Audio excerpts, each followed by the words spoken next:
marsh sod from dikes. This is what a fresh cut is. This is dry now, and this pretty much no earth in this. It's all the root system, and it's pretty heavy. Okay, um, those two pieces came for near Port Elgin, and they were at the last stage of the dike when it's all flat and washed off, and they were full of sand on top, and that's what they look like. They're pretty solid. They're dry, very dry, but they're still heavy. This came from Dinks Point. Last year it was a nice mosaic like this design. I went back this year, all eroded. That's what's left. A piece there and a piece there. There's no more pattern as this. They're not touching. They're all like on the washed off by the sea. So anyway, I picked one, and also very dry. And this is the one from the French Causeway. This one is thicker, well beveled on both sides. This one well beveled on one side, a bit shattered on this side. I don't know what the top is and the bottom is. I did not recognize. I know about this one, but in that state, I'm not sure if the water part will be the bottom or the top. Okay, so in the book, Sod from the book, Sod, Soil, and Spade from Mr. Sherman Blakeney, this is the description he gave of a piece of sod, 10 to 11 inches, 4 inches thick, and 10 inches high. This will be the type of block that you build the side of the hill of your dike. They pack up well, but the inner part is junk, and most of this side I found in Bayvert. I cannot extract one of this yet. I think I have an idea where I can find 3 of those, but what I find is this. This was a quick job, branches, and this is pretty much one scoop, and one scoop, and one scoop, and this one, because the marsh is pretty much that thickness. After that is the clay. The bottom is the clay, and the top is the hay. You cut, and when you move this, it breaks the root system. This is the bottom of the inland channel of the dike. It's the quarry. This is where they took the sod from, and what you see is a scar when the sod piece broke from the clay, and because it's an inland channel, it got quickly silted, and Dorian storm breached the dike and emptied the sand from it and the mud from it, and that is the discovery. The imprint resisted for 300 years. Okay, and that's the clay, and this is why they are about that length. Maybe in that marsh they were more built up. They were able to make longer pieces anyway. So this is from the French Causeway east side, and those here, and I take measurement, and the more I find, the more, if I have about 20, I'll be happy. And they were made with this tool, a spade. This is an Acadian spade, but it's not pre-deportation. This was made by an Acadian blacksmith, but it's not as Acadian time before deportation. Okay, so, and this is a copy from this one here. So I'm collecting every place I go. If they are free, easy to just take and put in a boat and dry, I take them. I don't destroy the bank or the dike to extract them. I just take it when they're loose. Okay, so or push deeper.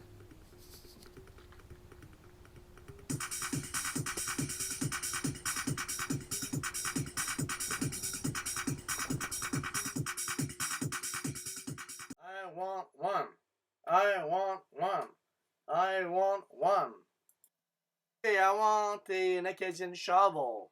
I have to find an Acadian shovel somewhere. I really want one, and I cannot find one. So I guess I have to make my own.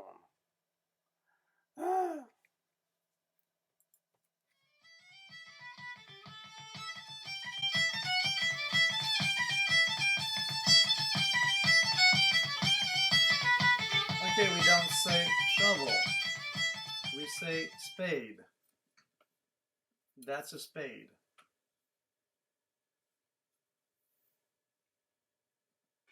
Okay, I'd like to thank Mike who loaned me that spade that they had in their family for many, many years.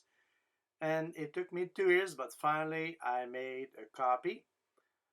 And take it, the measurement from a book would be one thing, but add the real thing in my hand was a really, really good help to make a replica of it that I will be using in the marsh. So the new one is longer because that's the measurement I pick up from the book.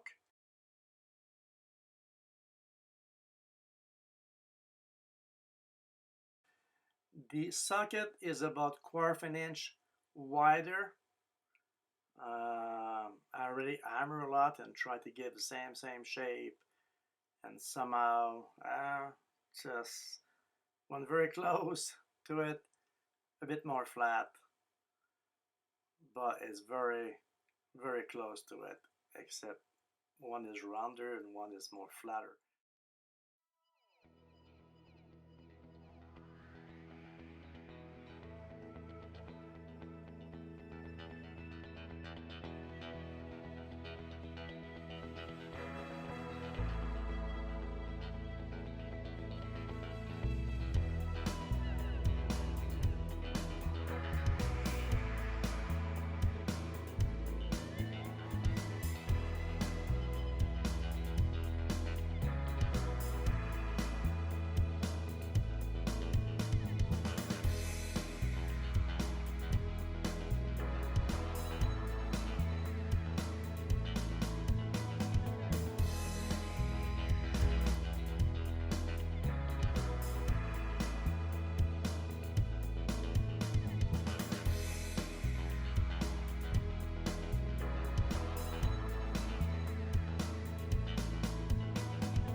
I have all the measurement I need to start this project.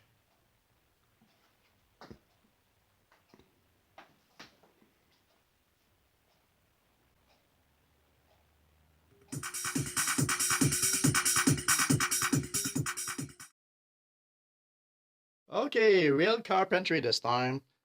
This is my copy of that spade. Now I'm making the handle based on that one, which is about 1900. And here's the blank. And I have some serious shaving to fit that on that thing. Okay, that's my day project. Whew, I'm getting there. Whew. Okay, the blade is longer because the other one is used. And the handle is done.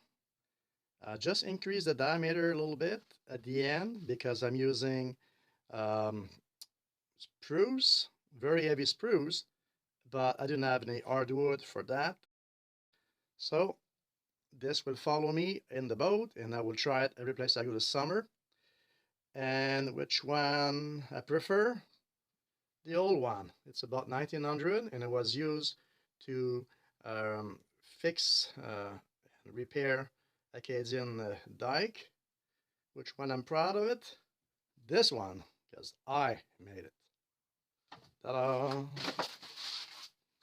Project done. Tonight I will try it.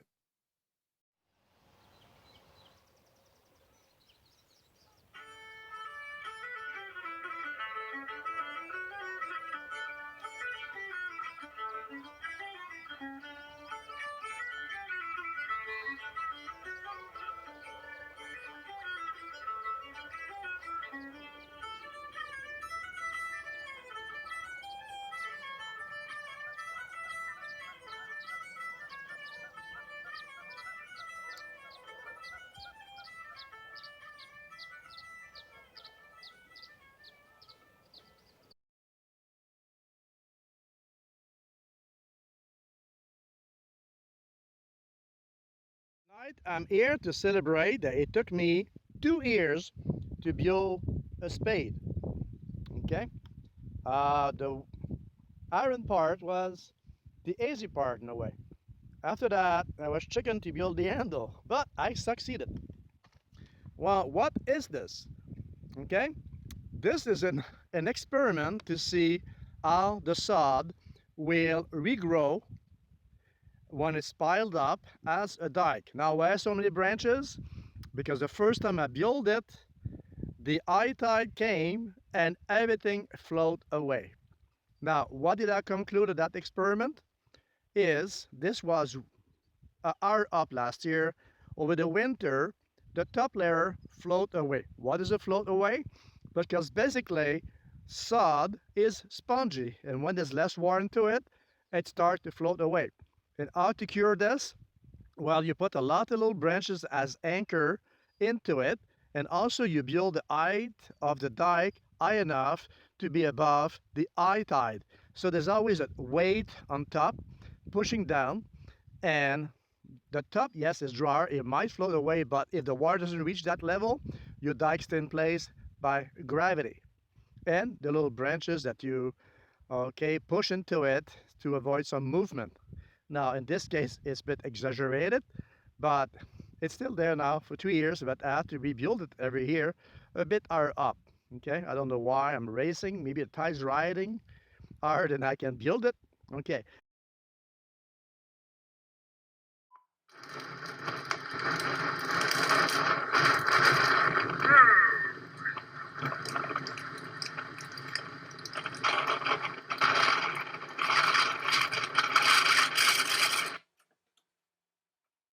Okay, this would be an example of your inner channel. The behind me is what you want to drain. Okay, so the fresh water have to evacuate to inland channel and then pass into an abueto on the other side of the dike into the salty section. Okay, this is practical to have this inland channel because it becomes your quarry. This material here come from this. You need to make an inland channel and you have your material for the dike, at least most of it. Okay, then the branches are add up and then you have a dike. We have small tide here, small tides. Now, 2 tools were used. This was used to cut the sod that would be added to this, and this is the tool that was used to capture or lift the sod, because this shovel is too thin to do a lifting. That's the only one fork that I found and I ever seen, but this is represented in a painting of Acadian building dike, that exact model.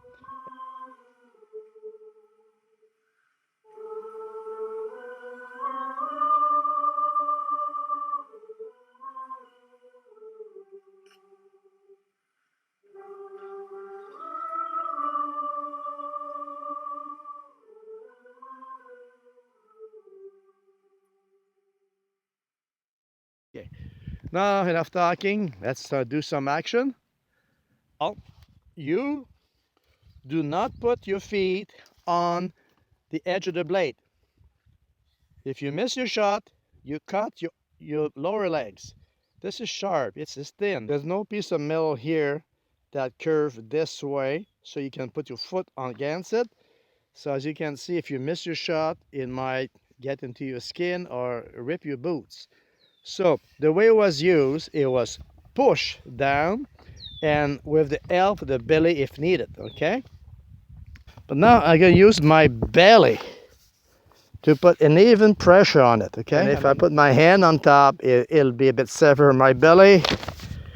There we go, let's do it. Now, 1, 2, 3. Oh wow, butter. 1, 2, 3. Butter. Okay, again, 1, 2, 3. 1, 2, 3. So, oh, I went too deep. So they were using their belly. Basically, they just lean forward and put their weight and their hands most likely on the belly. And as they lean forward, it cut the roots. Now, I'm not going fast enough, and maybe the tool's not sharp enough, but it's not that hard, okay? So there's no use to use the foot and try to cut yourself or your shoes, whatever you have, okay? So it go pretty easy. They cut a line and then they calculate 1, 2, 3 and they cut another line, okay? And 1, 2, 3 and cut another line, okay? Not lift it, but move forward to break away free into the free space, okay? You don't have to lift it, you just have to break it forward and then the pitchfork will take it, okay? So track, the width of the block is the width of the blade. So this is my line right here, okay? Okay, so I push 1 time. I push 2 times right here. See, I'm only using one end. And I push 3 times in the center, overlapping the 2. Now, I'm gonna take a chance here, never did that before. And I hope that my edges are deep enough. Okay, so let's do it. And you push forward. Never did that before. I hope you can break Hey! More! it. There's no way you can lift that with a little shovel, okay? So the next one, my cut is right here, remember? All along here, all along here. So let's take the same thing. And 1, 2, and 3 in the center. Let's move this forward. Oh yeah. So I have to be careful. If I don't cut the roots properly, that's what I'm doing now, there will be some resistance. Okay, so got my second piece, 1 piece, 2 piece. Okay.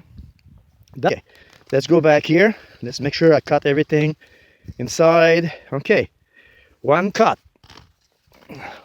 Okay, I'm using one end and the camera on your end. So 2 cuts. I'm not using my belly. Okay, 3 cuts. Now move forward. I hope everything go good. I don't want to bend the blade. Okay, I'm sure back then this was only one movement. No, not what I did. Okay, now again, 1 push, 2 push, and overlap. Okay, a mini overlap because I make it a bit too wide. And I push forward. Okay, now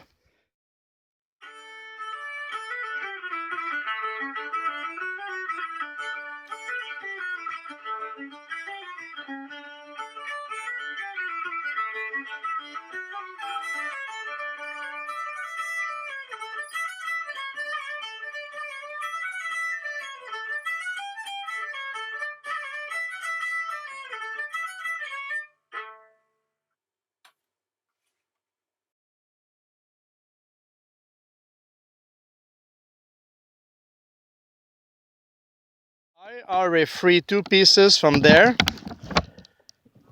and I'll put it there. I move this piece right here, okay? See how easy the root system break off? Because this is almost the clay right here. It's heavy, about 20 some pounds, maybe more. Now, look at the next one. I just move forward and it break off as a typical piece of sod to build a dike. Then I lift it. It's about 25 pounds maybe, and I put on top. Okay. Now I put my 4 pieces I cut from my quarry there to enlarge the channel, and I put it here. Okay. Now as you see, there's a big gap in between because I didn't do a good job. But the Acadian will make it very tight, okay? So the water doesn't circulate in between. It will last like this for 275 years. But when the top layer disappears from eye sea level, you'll see those 4 pieces are very tight together, and slowly the action of the wave will start to make a gap in between, and those pieces will float away. Yeah, they float away because they're light, because they're not wet like in there. They're not the same way. They become buoyant. So the way to hold them in place that I found after a second here is to anchor them as many branches you can, okay? It helps to keep them in place and also put them very, very tight together.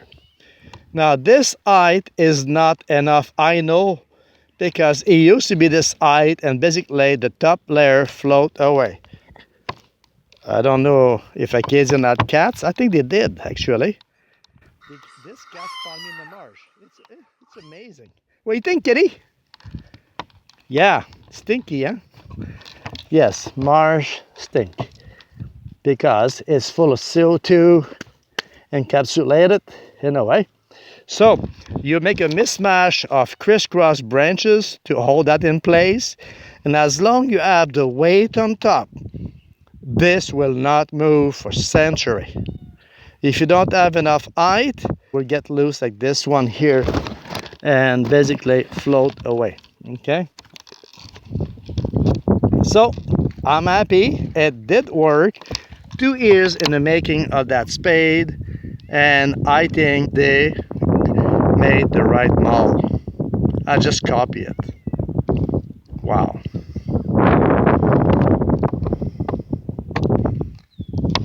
Okay, kitty, it's time now. Make a meow for a sound effect. Okay, louder.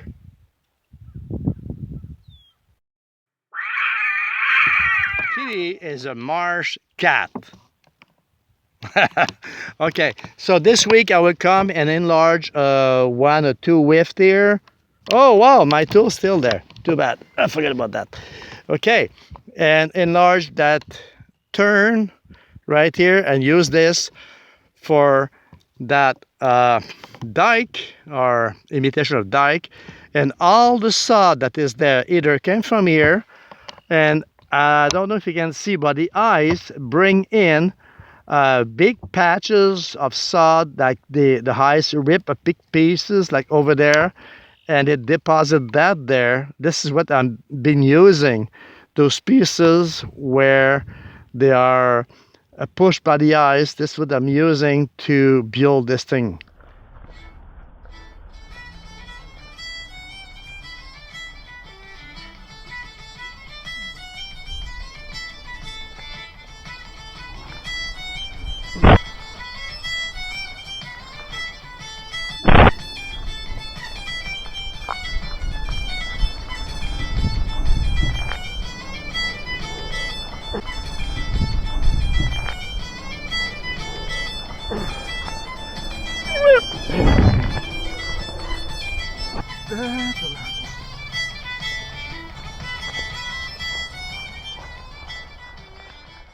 Oh my God, 1 end. That's it.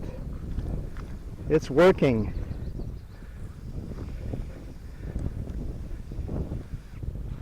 Okay.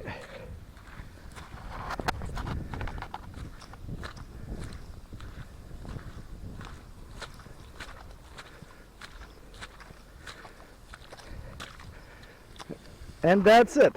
It goes right here.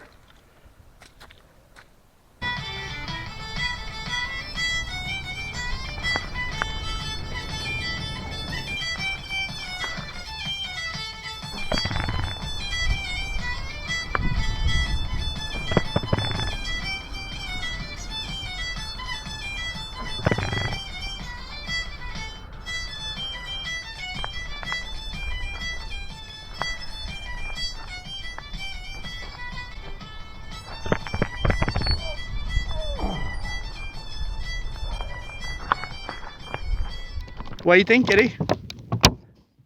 Oh, no, no, Kitty, fresh earth. No, don't do that. Okay. Forget about my wine. I was too busy working. Cheer to the Acadian marsh.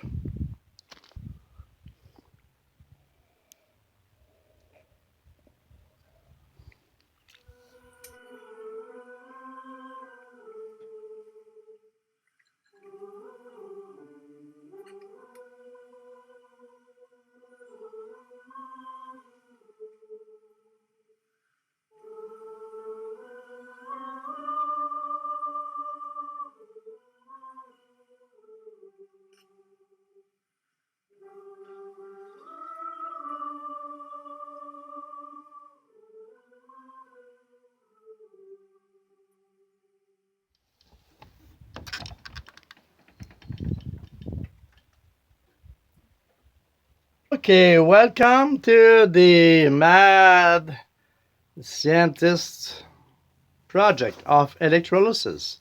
Now, this spade was copied on a spade made in 1900. Okay, how close was it to a 1750 spade? Probably very close. This was made by an Acadian forge in Sackville, and a little imprint right here, hard to read. Okay, and this is why I based this one on. Okay, now except the length came from a book. The book indicate that the length of the one I based on is about here, probably used, and I put a bit longer. Okay, so now what is one from about 1750 look like? Oh, would I put my hand in there? Ugh, disgusting. Okay, let's put that aside. Come on. Okay, I'm gonna put my hand there and grab one in there. Okay.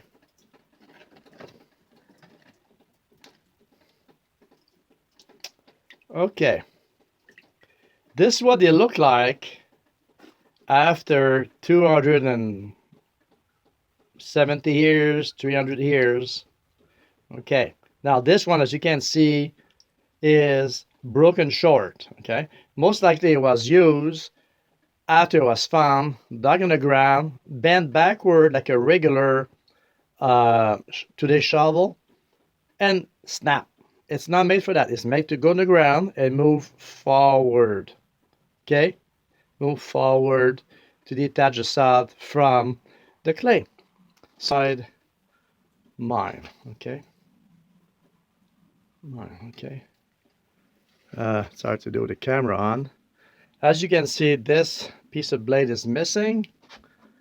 But what surprised me, you see how thin this metal is.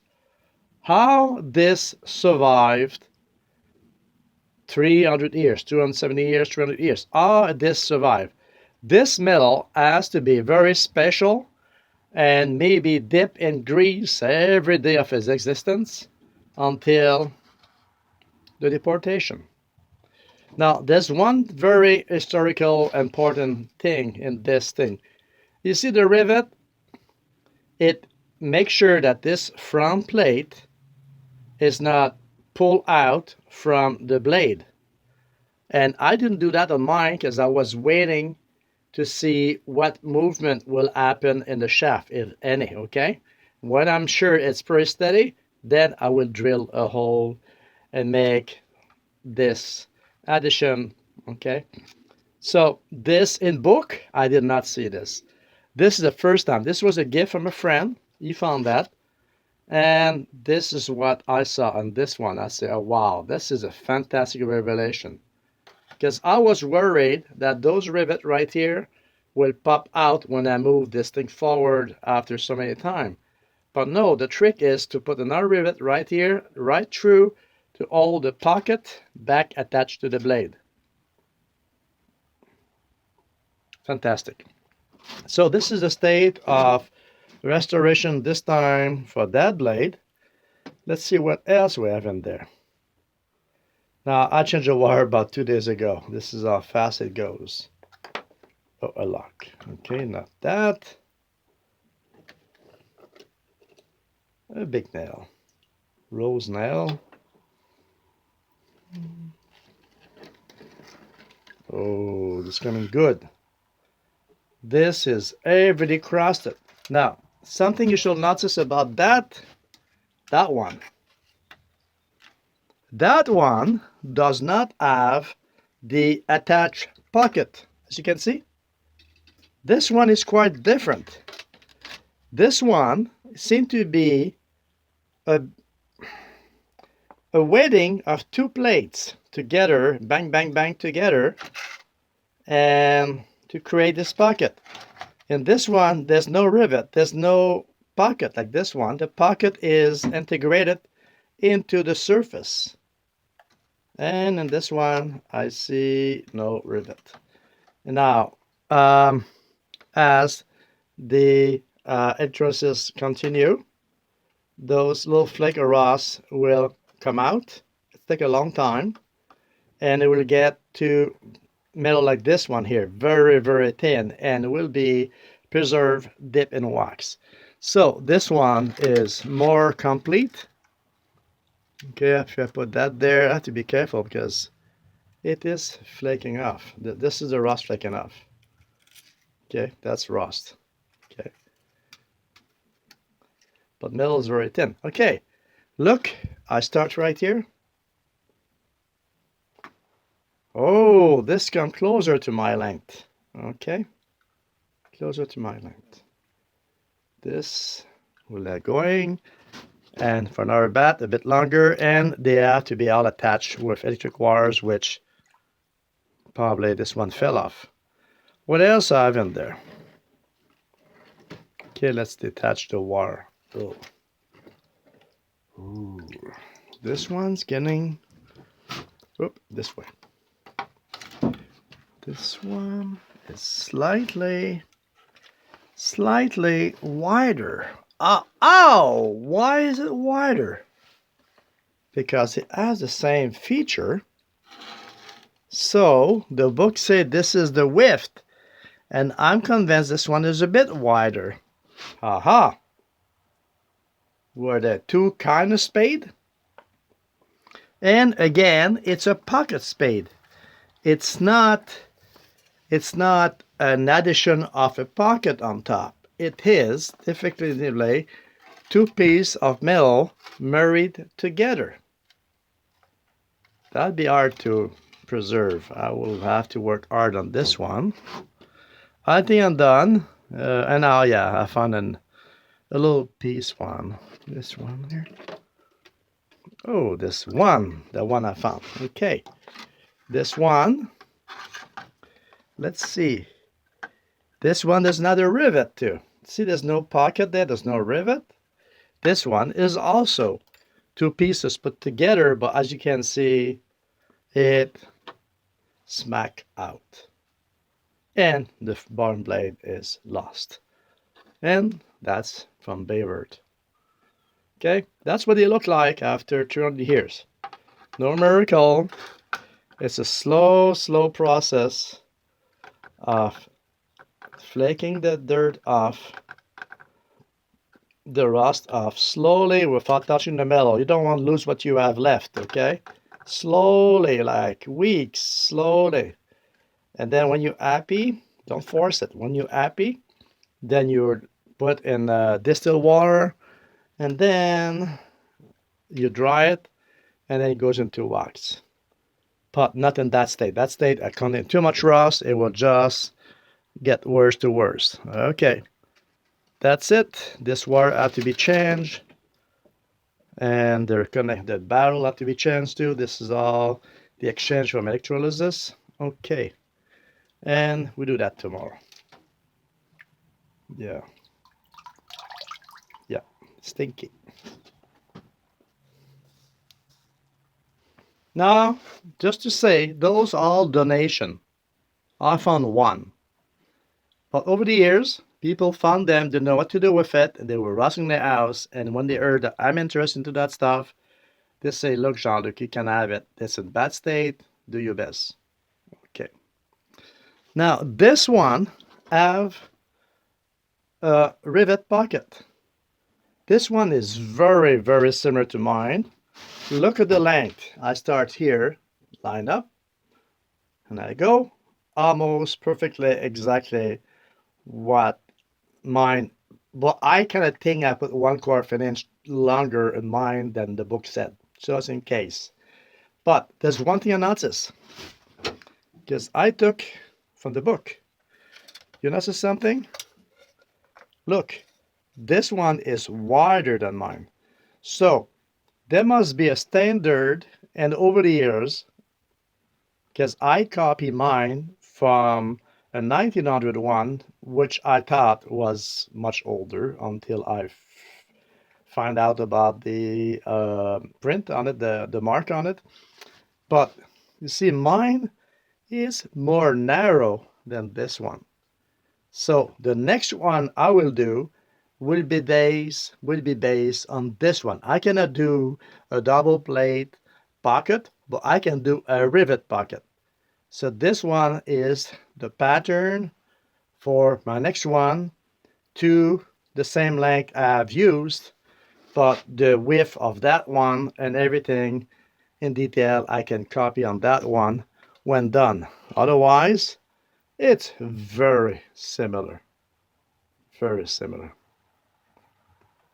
And is this one have a rivet inside? Oh, this one have a piece of wood inside. And the wood swelled up, as you can see, and probably snapped the back piece off. Aha! Maybe I need to take this piece off before any more happen. This maybe was this way. This doesn't look fresh, but I think this wood might expand and cause that. And if there was a rivet, possibly, because I see something right here. There's a little piece of iron right here. And if I look the other side, I cannot say because there's no metal left. But that would take me weeks to clean this one, but it will work. And in time, it will come black like this here and all little rust patiently will flake off. Patiently. It will not be the original thickness because molecular exchange, whatever, it lost some, but see, I flick a big piece of rust right there. See it? Big piece of rust. Doof, gone. And I have to do that the whole length. And every one of them. Okay, thank you.